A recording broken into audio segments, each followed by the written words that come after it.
ذکرنا وی امام بخاری رحمت الله علیه کشته کې سورو پلاس کې وسره اشرفه وي سو زرا اشرفه وسره چې د نن زمانه ته 100 لک روپے جوړې دي وی کله چې کشته تر خطا یو چورو پکې یو غلو پکې هغه ته پته و چې د سره 200 یا 300 اشرفه دي وسره چې کله کشته د سمندر منځ ته ورسېده د ما محترمو نو دا چور ودرېد دا غن ودرېد او اعلان یې وکړ چې زمانه دومره اشرفه رو کې شوي دي څومره اشرفه چې امام بخاری په لاس کې لیدلې دا اعلان یې وکړ ټوله کشته چې کوم دی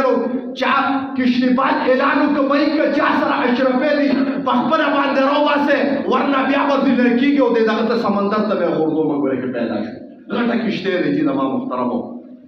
بس چا اواز نه کو چې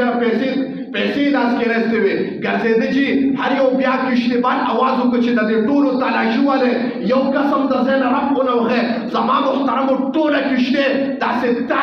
داسې په بلې واړو خو لیکن یو کس سره یو اشرفه پیدا نه شوه کله چې کشتۍ لږ مزل وکړ هغه غل امام بخاري له خوا نه راغی تپوس یې کوي حضرت یو تپوس کوم جي وایي ما چې دا الزام لګولې د غلا چې دومره اشرفه زما نه پټې شوي دي وایي قسم دې ما ته پته وه چې دومره اشرفه تا سره وې خو هغه اشرفه دې څه کړې 2000 که 3000 اشرفه وې امام بخاري ورته وایي ما ته پته وه چې تا کله اعلان د غلا ولګو تا کله تهمت ولګو چې زما نه دومره اشرفه روکې شوي دي زه پوه شم چې دا تهمت ډایرکټ په ما باندې دی ټولې اشرفې مې راواخیستې سمندر ته مې وغورځولې ما ورته وې حضرت دا خو په لکونو روپۍ وې څنګه دې سمندر ته وغورځولې ما ته وې دا لکونو روپۍ به بیا هم راځي لیکن په امام بخاري باندې چې کوم اعتماد دی هغه اعتماد دوباره بیا نه راځي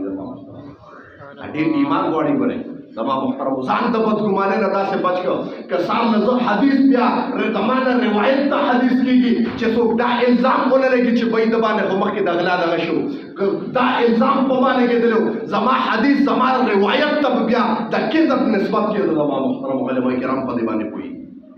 نو خبره دې پورې کوم چې مسلمان باندې بدګماني کول زما محترم او عظیمه ګناه ده ته اول خپل ځان ناپ کړه چې ما کې څومره زه څومره په اوبو کې ما کې څومره چې کوم دینو نیکي ده او څومره بدي ده بیا مخاطب باندې ګوته نیسه بیا مسلمان باندې ګوته نیسه بیا په مسلمان باندې الزام لګوه اول خپله وګوره چې تا کې څومره بزرګي ده ستا خلوت او چلوت څنګه دی رب ته